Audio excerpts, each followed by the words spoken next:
Remue-Ménage. Je serai le président de tous les Sénégalais. Merci de votre fidélité. Nous sommes dans votre émission Remue-Ménage. Remue-Ménage. Tous les dimanches de 10h à 11h, Remue-Ménage épluche et décortique pour vous l'actualité de la semaine. Remue-Ménage reçoit des chroniqueurs, des politologues, des sociologues, des analystes, des universitaires, bref, Tous les intellectuels. Aux manettes ce dimanche, Binta Diallo.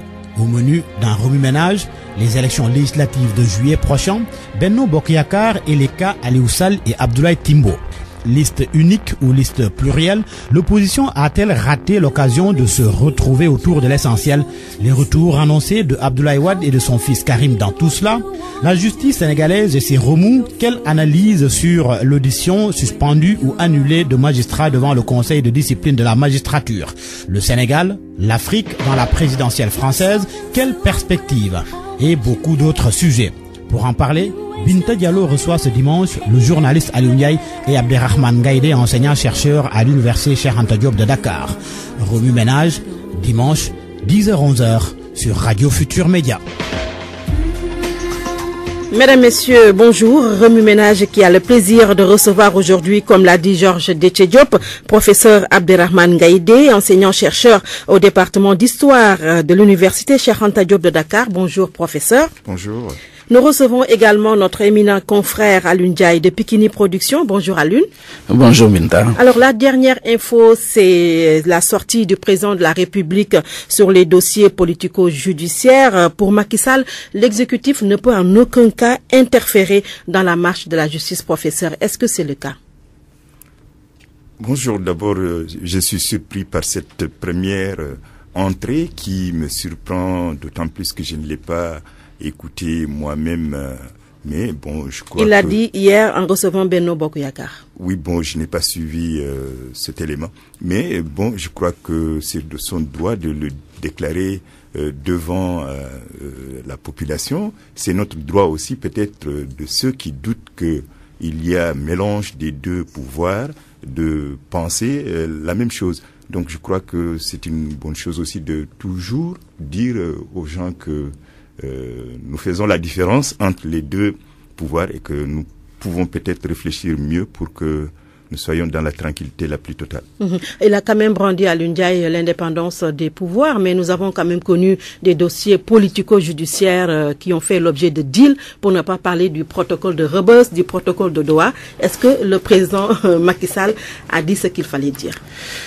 Merci Binta, je profite d'abord de l'occasion pour vous saluer, saluer le professeur Ngaïdé avec qui je partage le plateau, saluer les auditeurs de la RFM. Ça fait un bon bout de temps que je suis pas venu dans les studios de la RFM.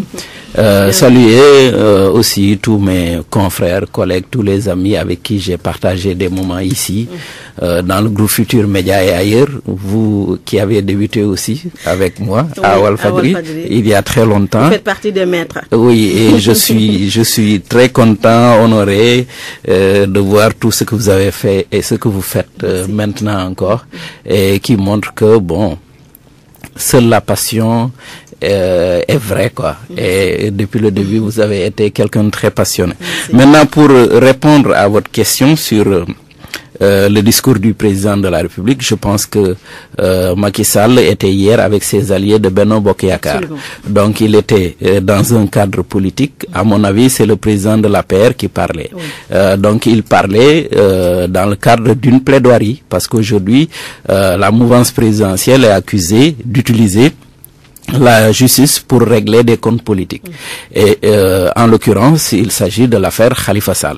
Khalifa Sall est aujourd'hui en prison, c'est le maire de Dakar, c'est le candidat certainement de l'opposition pour les législatives à Dakar, tête de liste qui devait ou qui devrait normalement diriger la troupe pour les législatives. Donc, il est normal qu'il y ait des arrière-pensées, que les gens se disent, s'il est en prison, c'est certainement pour des raisons politique ou politicienne. Je pense que quand on écoute les deux camps parler, on se dit, bon, il n'y a rien de nouveau sous le soleil du Sénégal. C'est la même chose. On a toujours eu ces débats-là. En fait, ce qui change, c'est la position des gens. Quand ils sont au pouvoir, tout ce que la justice fait est politique. Non, tout ce que la justice fait, elle le fait de manière libre, délibérée, dans le cadre de l'indépendance de la magistrature. Quand ils sont dans l'opposition, tout ce que la justice fait, elle le fait parce qu'elle est téléguidée, parce qu'elle est télécommandée, elle est entre les mains du pouvoir. Je dis, au fond, il y a du vrai dans ce que les deux camps disent. Je pense que le président lui-même a dit lors d'une interview qu'il y a des dossiers sur lesquels il a mis le coude. Il l'a dit, les gens l'ont entendu, et c'est très clair. Je pense qu'il n'est jamais revenu pour dire, le journaliste, il a inventé ce que j'ai dit, non, il l'a dit. Et cela veut dire que bon, s'il voulait mettre le dossier de Khalifa Sall sous le coude, il l'aurait fait. S'il ne le fait pas, c'est peut-être parce qu'il y a une arrière-pensée politique derrière. Maintenant, il faut aussi bien regarder l'affaire Khalifa Sall. Je pense qu'il faut qu'on arrête d'abuser les Sénégalais. Pour moi, le dossier d'accusation est très clair. On lui a dit, monsieur le maire, vous avez chaque mois pris 30 millions dans les caisses de la mairie. Vous avez dit que vous avez acheté du riz et du mil avec. Où est le riz? Où est le mil? On a vérifié, il y a jamais eu de mil, il y a jamais eu de riz. Le monsieur qui est censé avoir vendu le riz et le mil à Khalifa Sall vend du café Touba, n'a jamais touché un rond de ça, n'a jamais vendu du mil, n'a jamais vendu du riz. Le dossier d'accusation est très clair. Donc il faut qu'on arrête d'abuser les Sénégalais. Maintenant, sauf qu'il y a toujours la présomption d'innocence. Oui, mais bon, je dis pas que jusqu'à ce qu'il soit jugé, mais je pense quand même que le dossier d'accusation est très clair. Et je vois que même le débat en général ne porte pas sur le dossier d'accusation. On veut nous amener dans des débats, dans du juridisme, quoi, en disant, ouais, la caisse d'avance a toujours existé. Moi, franchement, je préfère qu'on arrête d'abuser les Sénégalais, qu'on leur dise, au fond, le dossier d'accusation, c'est ça. Maintenant, est-ce que Khalifa Sall est le seul aujourd'hui qu'on peut accuser dans le cadre de la gestion à la fois des collectivités locales et de l'État en général de pratiques illicites? Bon, manifestement, le président lui-même a dit non, parce qu'il a dit dans une interview qu'il y a des dossiers que lui-même il a bloqués. Oui. Je pense que, comme on dit, l'aveu est la reine des preuves. Oui, absolument. Le président, professeur Ngaïdé, il a justement fait allusion à cette affaire Khalifa Sall pour dire que, bon, l'exécutif n'a pas le pouvoir au nom d'une indépendance entre les pouvoirs, mais est-ce qu'on a quand même entendu les magistrats réclamer toujours l'indépendance de la magistrature? Oui, mais je pense que c'est un débat qui ne concerne pas seulement que le Sénégal. C'est un débat, je crois, mondial. Aujourd'hui, nous sommes dans une complication, enfin, il l'a dit d'ailleurs, nous sommes dans un juridisme qui nous empêche de comprendre l'arrière-pensée qui guide les hommes politiques. Mais je pense que je me suis déjà prononcé sur l'affaire Khalifa Sall il y a quelque temps. Et je crois au mois de janvier dernier, d'ailleurs, j'avais dit que nous allons vers la confrontation des hommes. Maintenant, l'affaire est pendante, comme on dit, à la justice. Et moi, généralement, j'ai trop peur de me prononcer sur des choses qui sont très compliquées. Oui, bon, on parle de riz, on parle de mil, on parle plein de choses qui tournent autour de la gestion de cette caisse. Mais bon, il y a quand même une vérité qu'il a souligné tout à l'heure. C'est un homme politique qui aspire à quelque chose, qui aspire à devenir président de la République, et donc son dossier n'est pas facile à ne pas faire sortir. C'est pas possible. C'est un concurrent très important, donc il faut que son dossier soit mis. Je pense que les politiciens prêtent trop le flanc. C'est ça le point final que je peux me prononcer. C'est vraiment que les politiciens prêtent trop le flanc. Et nous nous engageons dans des débats, nous, population, nous sommes dans un débat qui, généralement, ne nous concerne pas et nous concerne en même temps. Puisque ce sont deux mastodontes, généralement, qui se battent en haut, et nous recevons le résultat de cette lutte. Est-ce que nous devons réfléchir davantage sur nous-mêmes, voir comment gérer ces inimitiés qui existent en haut, au niveau de l'élite, comment la gérer nous, sans que ce ne soit une occasion pour mettre en branle ce que les Sénégalais aiment très bien. Sénégal, ken du ko xar ñaar. Mais quand on voit à l'intérieur du pays, quand on revient dans l'espace public, le Sénégal est xaré 1000 fois. puisque tout simplement il y a des voix et il y a aussi des projets de société qui sont portés par les hommes. Et pour porter un projet de société, il faut avoir beaucoup d'argent. Donc, l'enjeu principal de notre monde, malheureusement, c'est aussi l'argent. Et espérons que la justice fera son travail et que cet homme, qui quand même gère une grande capitale ouest-africaine et une capitale mondiale, puisse peut-être espérer retrouver la liberté et continuer son combat politique qui date de plusieurs années, et son expérience, je pense, est une expérience extrêmement importante. Mais les enjeux politiques sont tels que les dossiers peuvent toujours sortir à tout moment. Donc il faut faire attention. En tout cas, Alioune Ndiaye, indépendance ou pas, il y a quand même une crise permanente au sein de l'exécutif et du pouvoir judiciaire, pour ne pas citer l'UMS, entre l'UMS, le garde des Sceaux, le président de la République. Dernière en date, c'est l'affaire du juge Téliko. Que faut-il faire pour justement mettre fin à cette crise qui secoue souvent l'exécutif et le judiciaire? Ça fait une vingtaine d'années, plus d'une vingtaine d'années que je travaille dans le monde des mass médias, et aussi loin que je puisse me souvenir, je pense que le débat sur l'indépendance de la magistrature est posé depuis des années.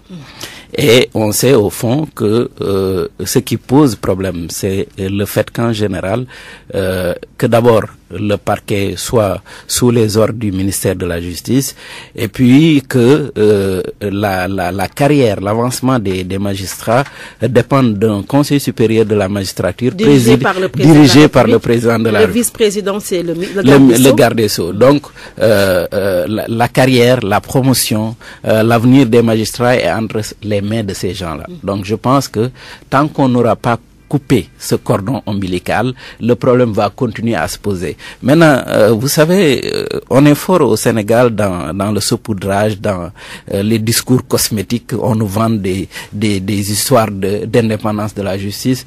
La justice au Sénégal n'est pas indépendante. Elle n'est indépendante que pour les pauvres. Quand vous êtes pauvre et que vous avez un dossier au tribunal, oui, là, la justice est indépendante. Elle est à ce point indépendante qu'elle peut égarer votre dossier. Elle est à ce point indépendante que vous pouvez faire 6 ans, 8 ans, 9 ans de détention préventive. Mais tout ce qui se passe dans nos prisons, les révoltes qui sourdent et tout, c'est parce qu'on se rend compte que quand quelqu'un a de l'argent, a de l'influence, est une personnalité publique, politique, une personnalité religieuse ou une personnalité économique, le dossier est très vite traité. Il est très vite entendu dans le fond. Il va très vite à la chambre d'accusation. Ses avocats vont pouvoir, dans les délais, plaider la liberté provisoire, nous dire s'il y avait ceci ou cela, et tout ça, faire du tapage médiatique, plaider dans les médias et tout. Mais pour les pauvres, ils peuvent pas. Là, la justice est très indépendante. Les gens ont l'indépendance de vous oublier. Ok? Donc, pour moi, cette histoire d'indépendance, il faut qu'on arrête. Et encore une fois, le maître mot, je reviens, il faut que les élites arrêtent d'abuser les populations. Il faut que la société de connivence qui tient ce pays sous coupe réglée depuis des années, sous le prétexte que ces gens-là ont été à l'école française, ont été à l'université, ont des diplômes, que ça leur donne le droit d'abuser des gens, de maintenir ce pays dans l'injustice, dans la pauvreté, dans l'insalubrité intellectuelle, il faut que ça cesse. La justice de ce pays n'est indépendante que pour les pauvres. Tout autre discours, pour moi, c'est de la rhétorique. Il faut que ce soit clair. Alors, professeur Alioune Ndiaye l'a dit, pour qu'il y ait une indépendance absolue entre le judiciaire et l'exécutif, il faut couper le cordon ombilical. Est-ce que vous êtes d'accord? Il a posé 2 problèmes fondamentaux qui sont peut-être au cœur vraiment de l'impossibilité de trouver cette indépendance à l'intérieur d'un système judiciaire, celui de la hiérarchisation et de l'avancement. Je crois que cette gangrène, elle ne touche pas seulement que la justice, mais dans toute association d'hommes, il y a cette problématique qui émerge. Je suis à l'université, Je sais ce que c'est que la hiérarchie. Et je sais ce que c'est que l'accès à la hiérarchie.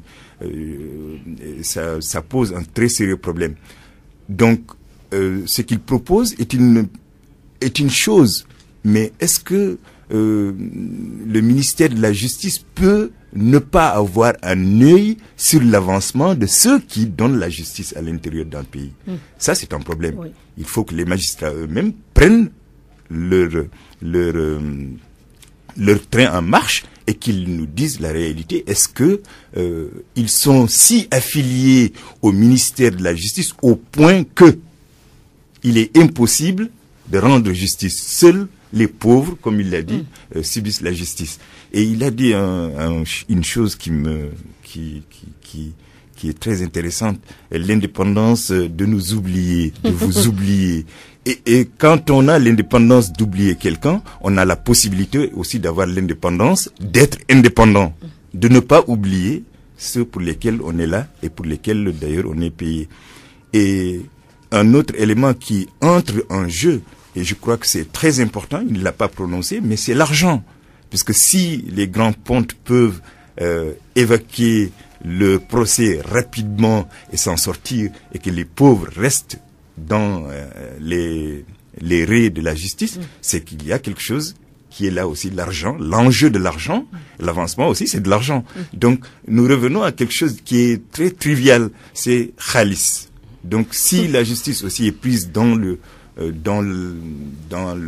tourment de l'argent, je crois que nous n'aurons pas une indépendance. Nous aurons toujours une justice affiliée à un pouvoir qui redistribue les prébendes. Oui, je voudrais nuancer un peu mes propos. Hein.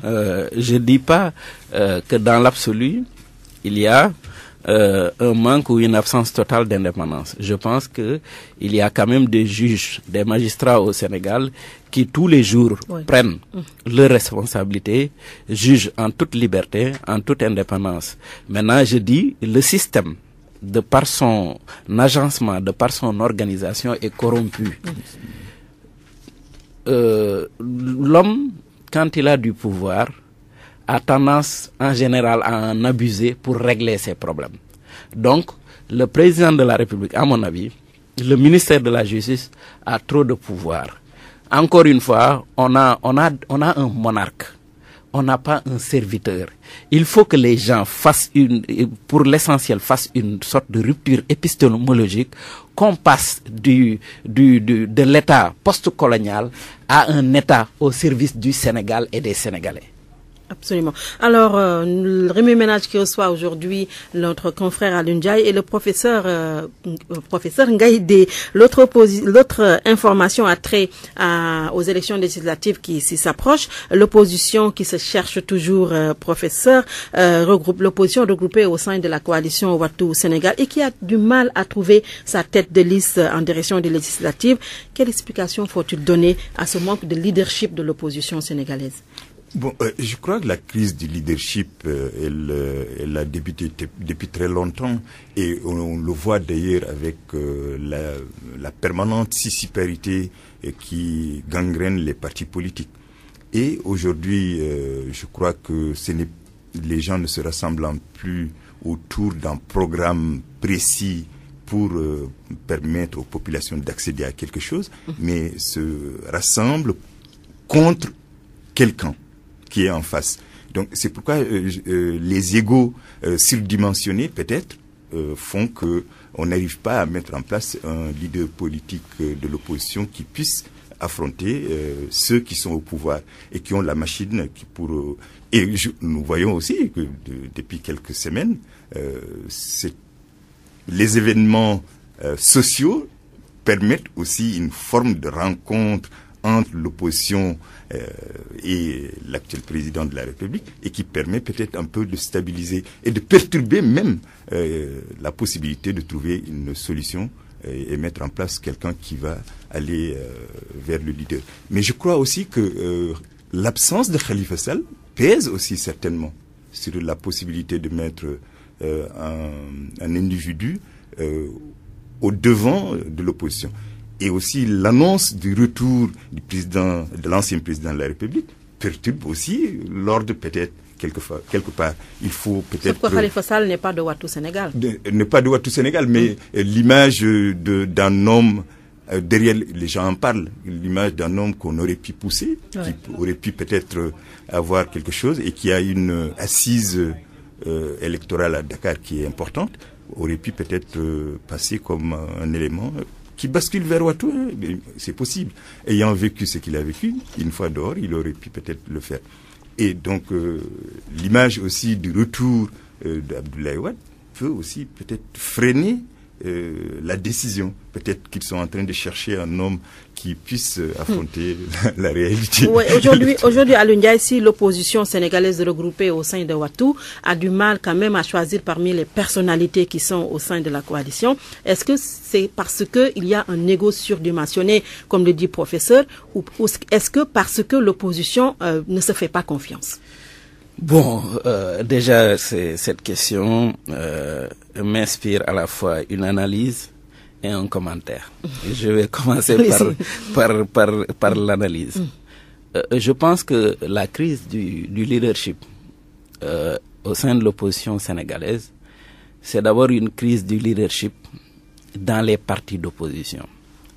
On a un problème de renouvellement de l'élite politique au Sénégal. On a un problème de renouvellement du discours politique en général. Et au Sénégal aujourd'hui, je sens une rupture, une coupure à la fois brutale et difficile à comprendre entre les jeunes qui constituent plus de 60% de la population sénégalaise et les hommes politiques en général. Le discours politique est inaudible et pour faire basé sur un programme est inaudible et parfois même un peu inodore, si je puisse, pour faire sévère, même sans saveur, pour faire sévère quoi, pour dire au fond que les gens ils n'ont pas su inventer autre chose que le clientélisme politique.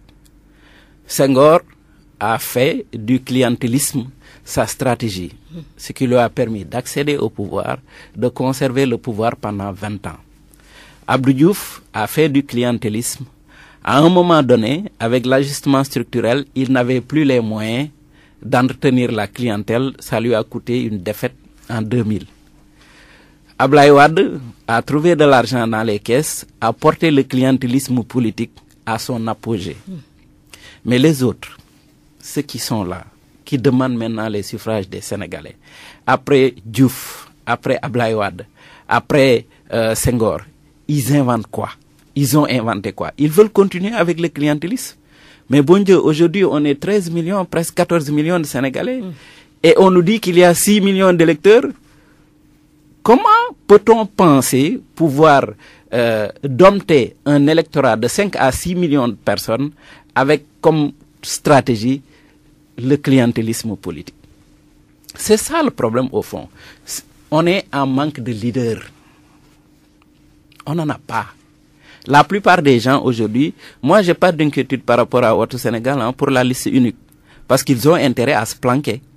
Ils ont intérêt à se cacher. La plupart n'osent pas aller affronter l'électorat seul, demander des suffrages. Ils vont se retrouver avec des chiffres, des résultats ridicules. Donc Ouattou Sénégal, ne vous en faites pas, il y aura une liste. Maintenant, le commentaire va arriver. Est-ce que cette liste est dans l'intérêt du Sénégal et des Sénégalais? On nous parle de cohabitation.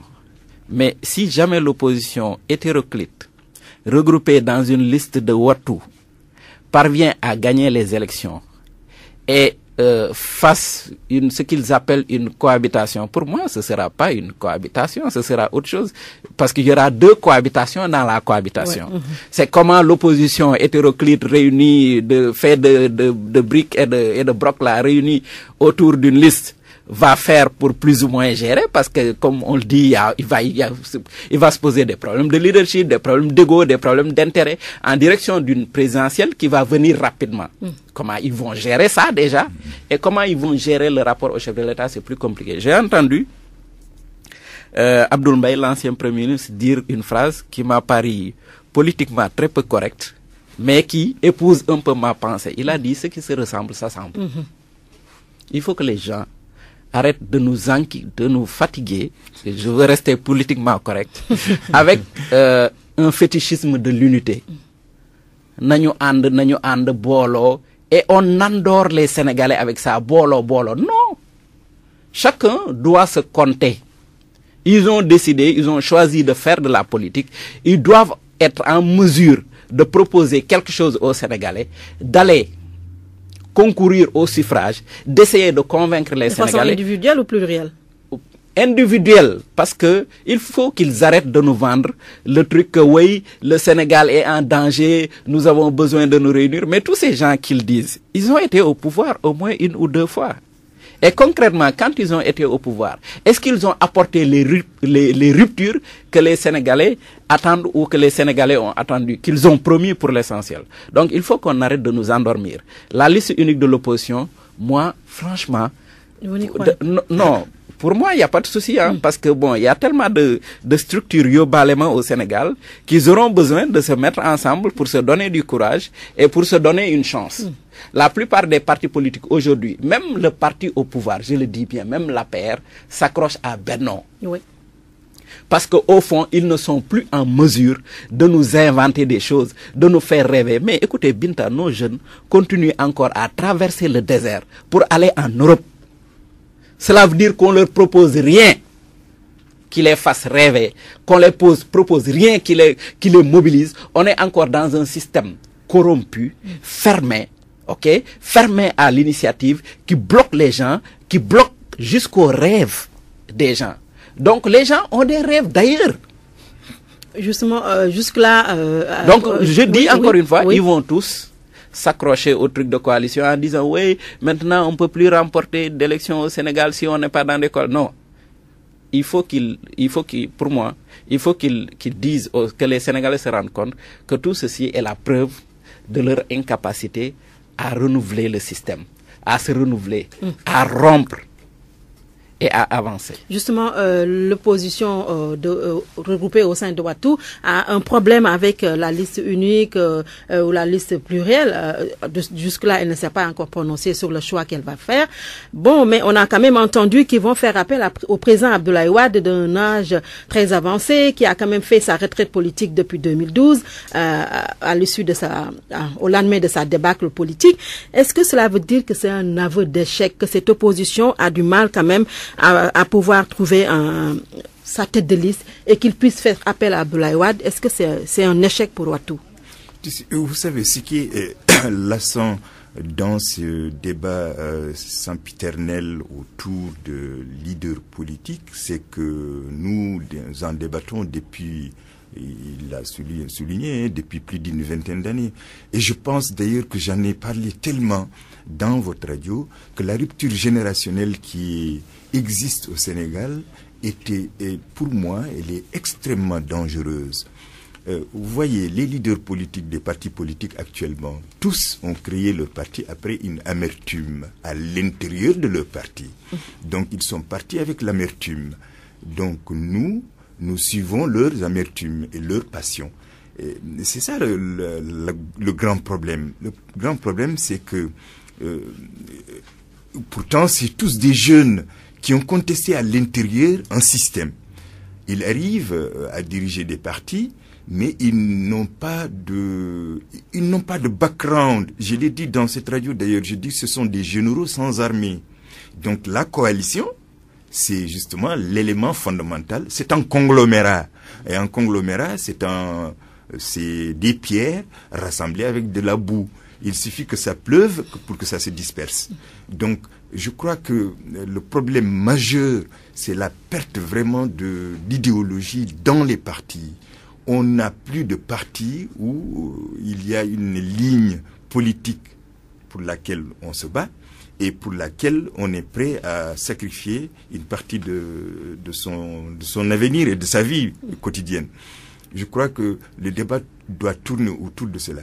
Et si un vieux qui aurait dû peut-être rester auprès de son chapelet pour s'occuper de la faim heureuse de la vie est ramenée dans l'espace public par des jeunes, ce sont les jeunes qu'on doit sanctionner, c'est pas le vieux. Le vieux, lui, il continue, c'est un lion de la politique, oui, absolument. Mais ce sont les jeunes qui doivent peut-être l'amener à la retraite. Alioune Ndiaye, faire appel à Abdoulaye Wade, est-ce que c'est une décision pertinente? J'attends de voir, j'ai quelquefois même l'impression que c'est du bluff. Hein, en tout cas, il s'est inscrit sur les listes électorales et qu'il a dit qu'il est prêt à figurer sur les listes. Non, Abdoulaye Wade est un génie politique. C'est un génie tout court. Et je le dis tout le temps, Abdoulaye Wade aurait pu être une énorme chance pour le Sénégal s'il avait eu plus de vertu dans la gestion des affaires publiques. C'est un génie. Donc il va continuer à s'agiter, il va continuer à poser des problèmes, il va continuer à cligner à droite pour tourner à gauche ou à cligner à gauche pour tourner à droite. Il est dans la stratégie permanente. C'est un homme qui, certainement, un des hommes les plus passionnants d'Afrique, quoi. Et il va continuer à nous passionner, à faire bouger les choses jusqu'au dernier moment. Et ça, c'est à la fois une chance pour le Sénégal, mais il y a des jours où on a l'impression que c'est un peu le contraire, quoi. Maintenant, bon, moi je me dis c'est du bluff. Abdoulaye Wade n'a plus la capacité physique de soutenir une campagne électorale. Abdoulaye Wade, je pense, ne peut pas avoir été président de la République du Sénégal, la plus haute institution de ce pays, pour revenir être tête de liste pour des élections législatives. C'est du bluff. Comme il me l'a dit M. Ngaïdé, le souci c'est que, et c'est ce que j'avais dit, que je répète, au fond, c'est la preuve de l'incapacité des gens qui ont eu les mêmes ambitions qu'Abdoulaye Wade, les mêmes ambitions que Senghor, et qui ne peuvent pas s'élever à la hauteur de ces gens. Et qui non seulement les copient, continuent à les copier, mais veulent même aujourd'hui les utiliser pour plus ou moins parvenir à un résultat. Donc, pour moi, ils doivent se remettre en cause. Maintenant, c'est les Sénégalais qui, eux aussi, doivent se remettre plus ou moins en cause. Je l'ai dit plusieurs fois dans mes interventions, je le répète. Quand on dit un peuple a les dirigeants qu'il mérite, ok, c'est une manière de dire, mais cela veut simplement dire quoi? Que les Sénégalais, ils savent démettre quelqu'un, mais ils ne savent pas y lire. Parce que quand ils sont fatigués d'un pouvoir, ils se mobilisent, ils mettent le pouvoir. Il faut changer absolument. Ah, il faut changer. Mais quand on change, on prend qui? Vous voyez quelquefois des gens qui sont compétents, vertueux, vous dites à un Sénégalais, mais pourquoi vous ne votez pas pour telle personne? Il dit, oui, mais si je peux voter pour lui, mais si je vote pour lui, il ne gagne pas. Mais Hollande est un exemple d'un mauvais choix. Voilà, il ne gagne pas. Pourquoi il ne gagne pas? Parce que bon, peut-être que le gars, il n'a pas d'argent. On ne le voit pas rouler en 4x4 ou en 8x8. Il ne vient pas avec des cortèges impressionnants. Il ne fait pas ceci, il ne fait pas cela. Donc, il ne gagne pas. Il n'est pas censé être quelqu'un qui peut gagner une élection présidentielle simplement parce qu'il n'a pas de l'argent, simplement parce qu'il ne va pas chercher des moyens illicites.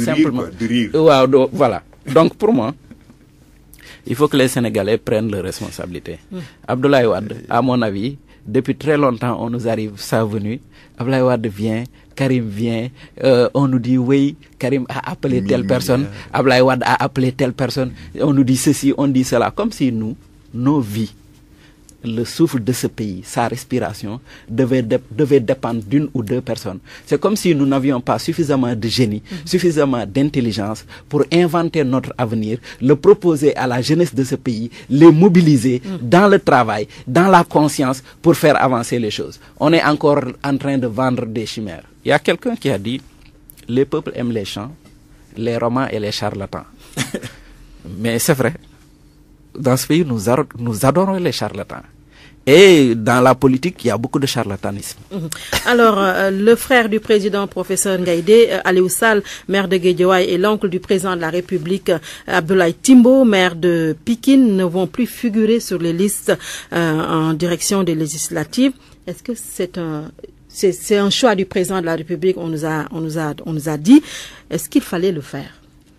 Bon, je ne sais pas si c'est le choix du président de la République, puisque j'ai rencontré le jour de cette décision, avant que la décision d'ailleurs ne soit divulguée, un ami qui était dans cette réunion, qui m'a rapporté. Et j'étais, je vous l'avoue devant le micro, j'étais très content de le savoir, puisque ça nous permet quelque part de comprendre ou bien d'assister à quelque chose.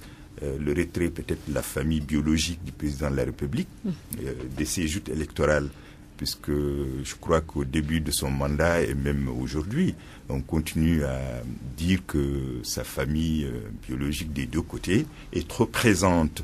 Donc c'est une bonne chose aussi, c'est un signe peut-être, je ne sais pas comment on peut l'interpréter. Moi en tant que chercheur, froidement, je l'interprète froidement, c'est que c'est un signe qui nous permet de comprendre qu'ils prennent conscience qu'il ne faut pas mélanger les choses. Elles sont déjà bien mélangées telles que le système fonctionne. Donc, s'ils peuvent aussi laisser une partie,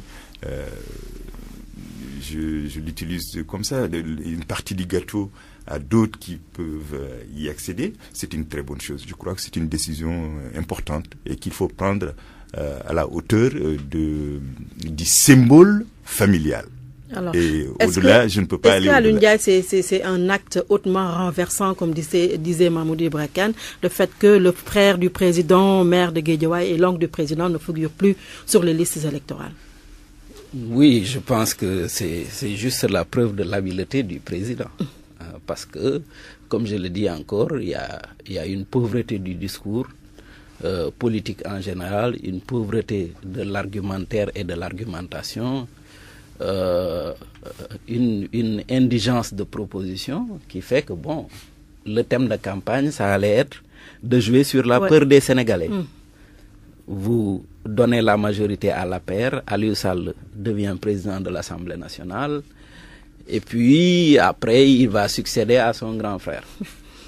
Donc, on joue sur les peurs, on abuse les Sénégalais. Pour moi, il est clair depuis le début que c'était pas dans les intentions du président de faire de Aliou Sall le président de l'Assemblée nationale. Sinon, il aurait certainement renoncé plus ou moins à Benno Bokk Yakaar. Oui. Mais bon, c'est parce qu'on n'a pas quelque chose d'autre à proposer. On ne veut pas proposer des ruptures. On ne veut pas prendre des engagements qu'on serait pas en mesure de tenir après. On fait peur aux Sénégalais. Maintenant, le président, il a été habile.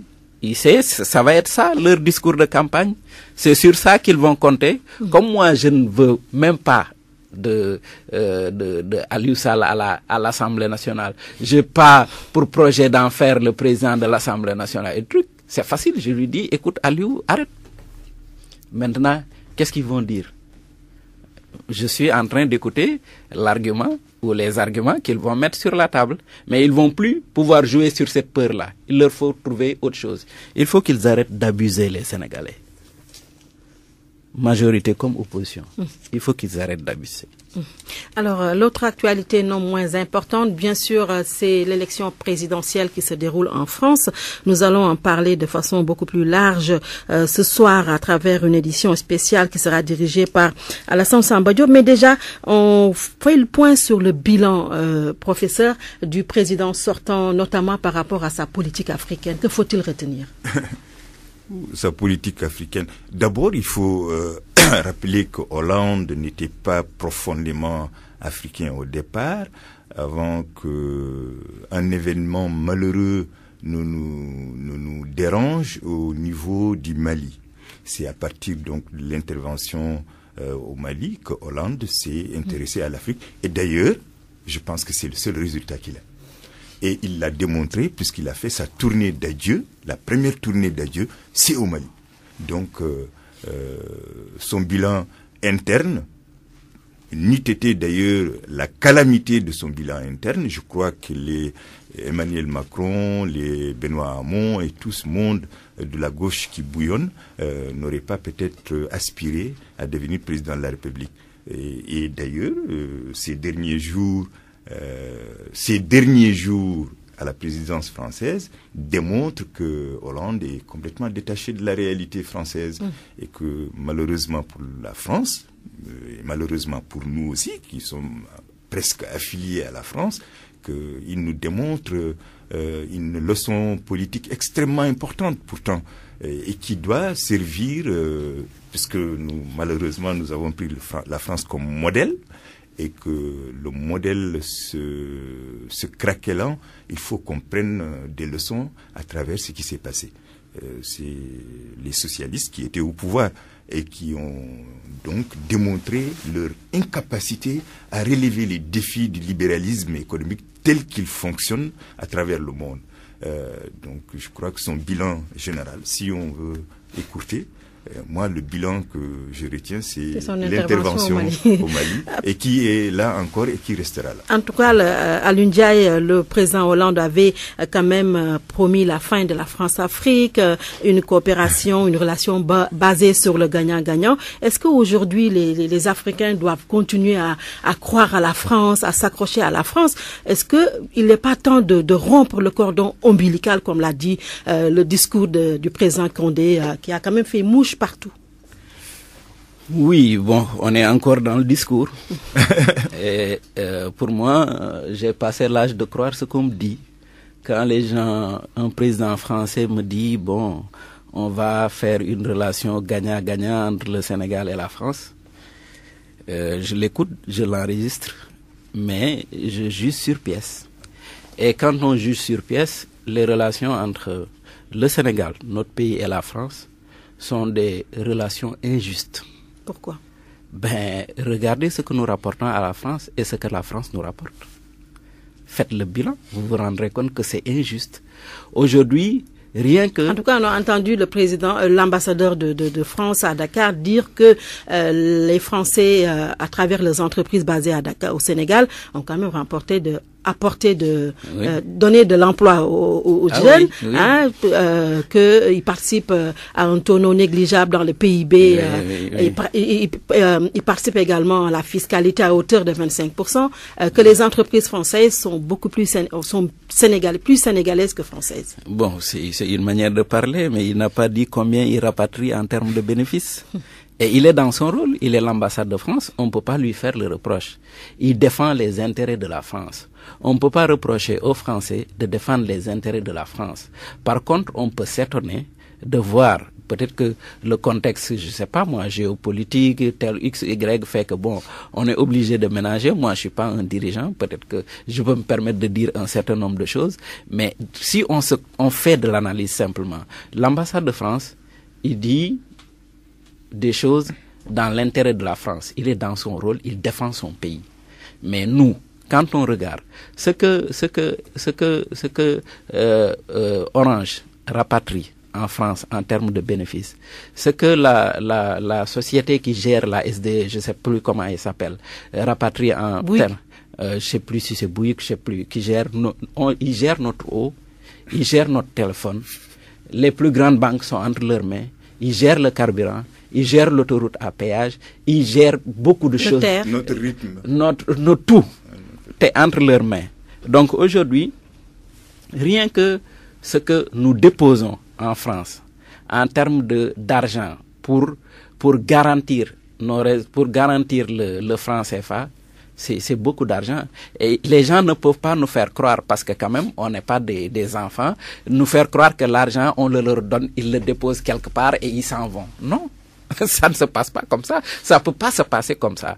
Donc aujourd'hui, il faut qu'on arrête, à chaque fois qu'il y a une élection en France, de parler comme si cette élection en France va avoir une incidence sur notre vécu. Elle n'en aura pas. Le président de la France, il est élu par les Français pour défendre les intérêts de la France. Les Sénégalais n'ont qu'à défendre leurs intérêts. Que ce soit moi, que ce soit Marine Le Pen, Fillon, Hamon, je sais pas quoi, c'est la même chose.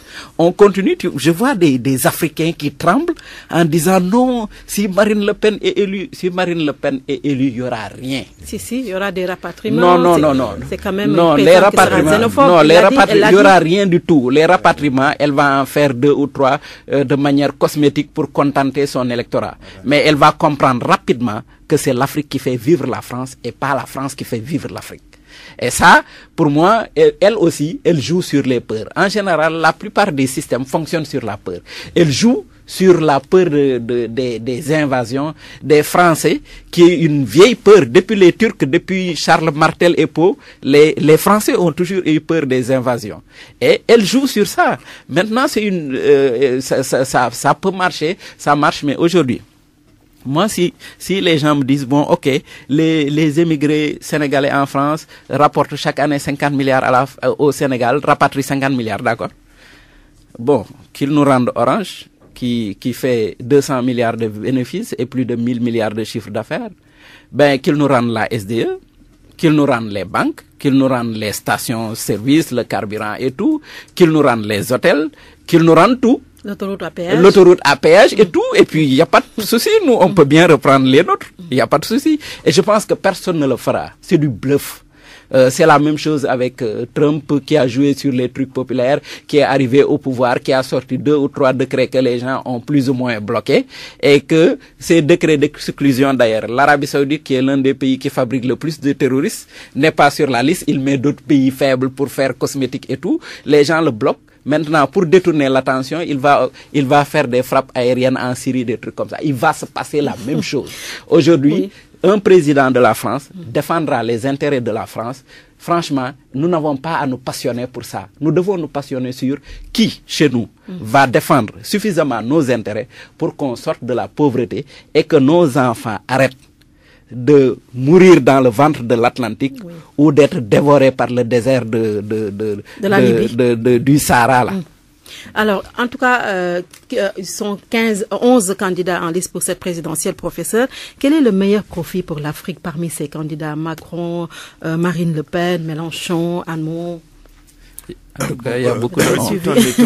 Tout en étant en accord dans le fond de ce que il vient de dire, que aucun d'entre eux en réalité ne nous aimera pour nos beaux yeux, et il est là pour Marianne et non pas pour Fatoumata ou bien Mariata. Donc je crois que il faut se dire la vérité. Il y a une influence réelle de l'élection en France et partout dans le monde. Nous avons des relations bilatérales et multilatérales avec tous les pays. Donc une élection dans un pays avec lequel nous avons des rapports, surtout la France, des rapports de siècles. Et la preuve, elle est là. Je suis en train de parler français. Donc c'est leur langue. Donc il y a une influence réelle sur l'élection française, a une influence réelle sur nous. Et je crois que le profil le plus important qui est en jeu aujourd'hui, c'est Macron, qui est quand même arrivé premier dans les sondages. Arrivé premier dans les sondages et qui est quand même un peu socialiste et qui a une position sur l'Afrique qu'il a déclaré avec un parterre d'Africains. Il a eu et puis il est jeune, il est très jeune, il a 38 ans. Oui, il est né en 38 ans et cela nous permet encore d'apprendre, puisque j'ai dit tout à l'heure, comme nous prenons la France comme modèle, malheureusement, ça aurait dû être juste un exemple et pas du tout un modèle. Et donc, ça nous permet de comprendre que le renouvellement de la génération s'impose, puisqu'un président de la République qui a 38 ans et qui dirige une puissance mondiale extrêmement importante qui est la France, doit avoir un vis-à-vis extrêmement fort. Et il a dit tout à l'heure que c'est l'Afrique qui nourrit la France. Bon, il faut qu'on sorte aussi de ce carcan, puisque quand je l'écoute tout à l'heure, j'ai l'impression en tant qu'historien, et je le dis d'ailleurs souvent à mes étudiants, que nous sommes comme si nous sommes dans un processus de demande d'indépendance au XXIe siècle, puisqu'il faut que la SDE parte, il faut que la SGBS parte, il faut que toutes les multinationales partent. Et en réalité, il a raison, puisque beaucoup de multinationales étaient des sociétés coloniales qui se sont transformées, qui ont muté vers autre chose. Donc je crois que nous posons là une question extrêmement importante, celle de notre indépendance. Justement, est-ce que Macron c'est le meilleur candidat? On a quand même le meilleur profil pour l'Afrique. On l'a quand même entendu parler de la colonisation, qu'un crime, pour le qualifier de crime contre l'humanité, mais sans se repentir. Est-ce que Macron serait l'homme idéal pour l'Afrique? Macron peut être l'idéal pour la France, mais l'idéal pour l'Afrique, c'est l'Afrique. C'est l'Afrique ou les Africains. Il faut qu'on arrête quand il y a une élection aux États-Unis. C'est vrai, l'élection d'un président américain, d'un président français va avoir de l'impact sur notre vie, sur notre vécu. Mais encore une fois, Macron, il est élu, ou Marine Le Pen, je ne sais pas qui va sortir gagnant de ces élections, est élu par les Français pour représenter la France. Il ne faut pas vous attendre à ce que un chanteur sénégalais dit Sambo me le gënal du bañ naa la. OK? Donc écoute, Macron, il sera là pour les et même la question moi me dérange parce que c'est comme si nous on était des enfants qui avions besoin de la protection ou du paternalisme. Non, moi je ne le suis pas. Sauf que la France c'est la patrie mère, elle continue à l'être. Non, moi la France n'est pas ma mère. Moi ma mère, la patrie mère, c'est le Sénégal, c'est le Cayor, c'est le Jolof, c'est c'est cette terre chaude là, c'est pas la terre froide là, c'est cette terre chaude que j'arpente tous les jours. Donc pour moi, Macron, Hamon, Mélenchon, il y a beaucoup de Ils sont tous des Français. Oui, mais c'est tous des Français et ils sont là. Ils seront là pour la France. Pour la France. Merci à Ndiaye. Remue Ménage, c'est fini pour aujourd'hui. Merci à nos invités. L'élection présidentielle en France, nous en parlerons de façon beaucoup plus approfondie. Les premières tendances, ce sera à partir de 21h, heure de Dakar, édition spéciale avec Alassane Samba Diop. Ce sera également après le Classico Real Barça, à suivre également à partir de 18h sur RFM. Merci et bon dimanche.